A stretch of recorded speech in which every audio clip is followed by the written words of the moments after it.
What happens when a cocky black belt challenges a quiet janitor to a fight?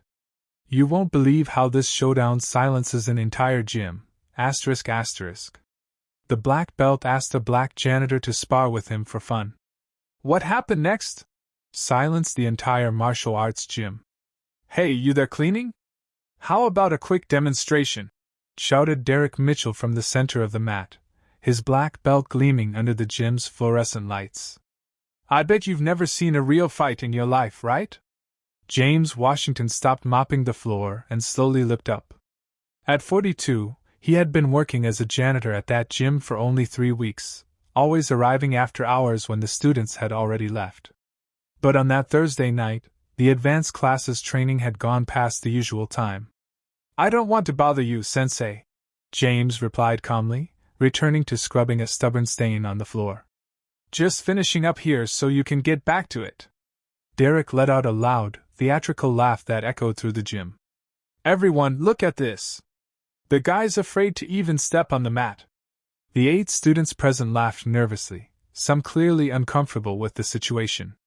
But what Derek didn't know was that James was hiding a secret so explosive, it would turn this arrogant challenge into the most unforgettable lesson of his life.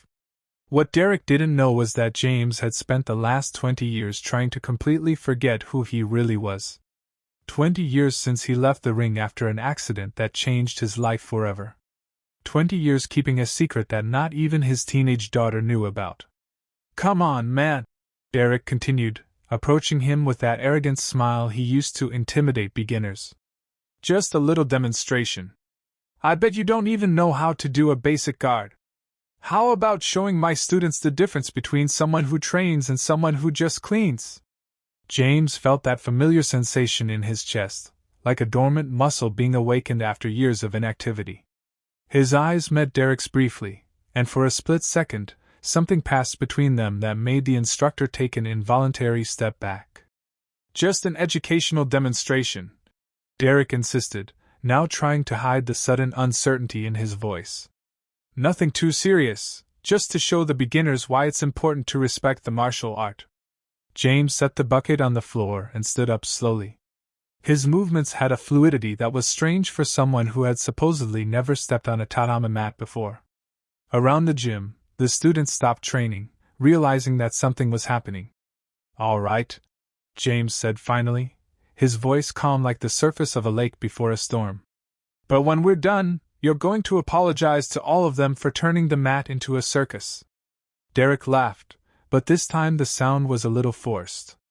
Apologize, man? You're going to be the one apologizing to the floor when you meet it. What none of those people knew was that James Washington had once been James Silent Storm Washington, 5-time world mixed martial arts champion. He had retired at the height of his career after an accident that cost the life of his best friend and training partner. Since then, he had sworn never to fight again. But some promises are made to be broken when dignity is at stake. If you're enjoying this story of overcoming adversity and justice, don't forget to subscribe to the channel to find out how a simple moment of prejudice would turn into the most humiliating lesson of Derek Mitchell's life. Derek adjusted his black belt with a theatrical gesture, clearly savoring every second of attention. Everyone, gather around. You're about to see a practical demonstration of why there is a hierarchy in the world of martial arts. James watched as the 8 students formed a semicircle around the mat. Some seemed eager for the demonstration, others visibly uncomfortable.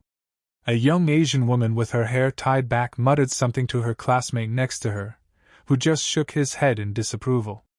Look, everyone, Derek continued, gesturing dramatically. Here we have a perfect example of someone who never understood that there are appropriate places for certain types of people. Elite gyms are not for, well, you know. James felt that familiar twinge in his chest, the same one he had felt 20 years ago when he heard similar comments about fighters who didn't look like champions. The difference was that now, at 42, he had learned to turn anger into fuel for something much more powerful than punches. Sensei Derek, the young Asian woman interrupted timidly.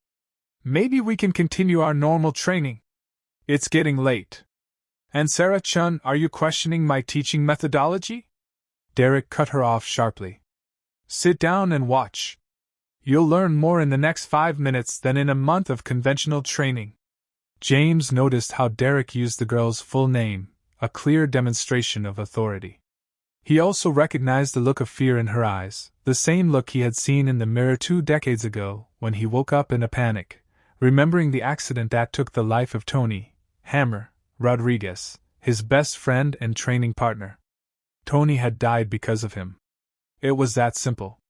A series of punches that James had thrown with excessive force during sparring. Tony fell, hit his head on the floor in a strange way, and never woke up. The investigation concluded that it was an accident, but James knew the truth. He had lost control because of the pressure and the racist comments from the audience that night. So, Janitor, Derek sneered. How about showing my students how to do a basic guard?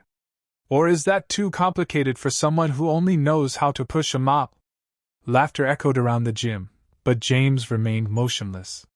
His eyes closed briefly, and for a moment, he was back in that ring in Las Vegas, hearing the same kinds of comments that preceded the tragedy that changed his life forever. What's the matter? Are you scared?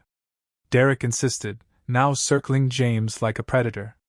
Or are you just going to stand there like a lamppost, like you do with a squeegee all day? That was when Derek made his first fatal mistake.